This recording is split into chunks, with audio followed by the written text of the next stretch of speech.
Chapter 23. At the first sight of a swallow in Happy Valley, Corey's father came out, spaded up a garden plot, and dumped in wheelbarrows full of manure from the barn. We weren't getting much milk, but we were certainly getting lots of the other commodity. He and Corey reminisced about the Gustafsson gardens in Norway. Yeah, long summer days in the North Country make for a fast-growing season, Corey explained. Grandpa had raised potatoes, turnips, rutabagas, carrots, cabbage, cauliflower. All the vegetables people in northern countries depend on. But his heart was truly in the flowers, asters and chrysanthemums, which he grew in the greenhouses and for which there was a very good market. Most of their produce they sold to wholesalers, but once a week, Father and Corey hitched their little buff-colored Norwegian horse to their glass-enclosed wagon and headed to the farmer's market in the town square called Torbet. It was a great day for Corey. His time was divided between the produce wagon and the waffle shop nearby. It's a wonder we made any profit, Grandpa said. When our soil was ready to plant, Grandpa Gustafsson turned the project over to me, even though he knew what I'd known all along.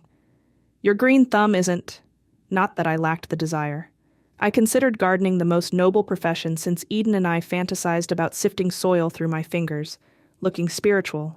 But everyone whose green thumb isn't knows the story. You put in tomato plants in the early spring. With the nights being as cold as they are, you go out every morning to check. But after 5 or 6 weeks, you give up. Oh, those tomatoes aren't going to amount to a hill of beans this year. Then one day in the early summer, you go out to pick the beans, and you can hardly find them because the tomato vines have spread out all over the place. That's when some wiseacre says, you should have pruned them earlier. So, do you want beans or not? If you do, you jolly well better start pruning. Now be merciless, and I hesitate to use this word because I don't know your inclinations. But here's a test. If you're the kind that says, oh, I can't stand to cut off that lovely branch with that cute little tomato, then go ahead. Be merciless. But if you're the rambunctious type that slashes your way through anything as simple as opening a Band-Aid, merciless is not the word. Another obstacle to growing a good garden is to have a husband who is a waterproofing contractor.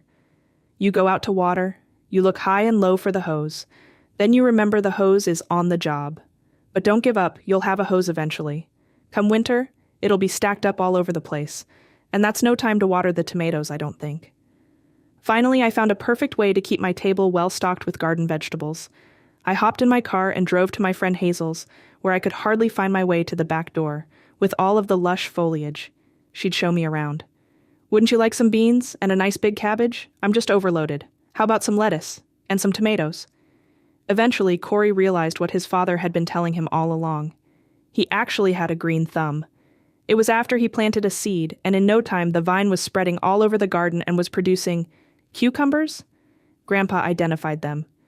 Nay, they are vat Italians call inedible cucumber, but not to worry.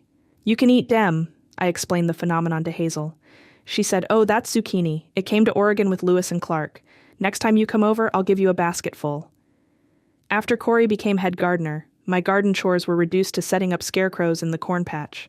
But according to him, I didn't have a green thumb for that either. He came in one day obviously irritated. What are you going to do about the blue jays in the corn? I confess I hadn't given it much thought. I had been playing my accordion and practicing a speech on the subject of submissive wives. After I figure out what chord I should play in the middle of this piece where it says, I'll do what you want me to do, dear Lord. With a bit of sarcasm, he said, why don't you come out and play your accordion in the cornfield? That should scare the crows away. So, being as how I was practicing being submissive, that's what I did. But no crows showed up, but Arlo did. I suppose you took a lot of lessons on that thing. Yes, I started when I was about 15. I don't believe in lessons. You lose your natural tendencies. Everybody that has taken lessons sounds the same. Arlo gave me no time to respond. I suppose you give lessons too. Well, yes. Arlo expressed his grief and sorrow and headed for his truck. After that, the corn did almost as well as the zucchini, but being the submissive wife, I didn't demand the credit. I just told Corey what a big, strong, handsome man he was and made him a batch of cornbread.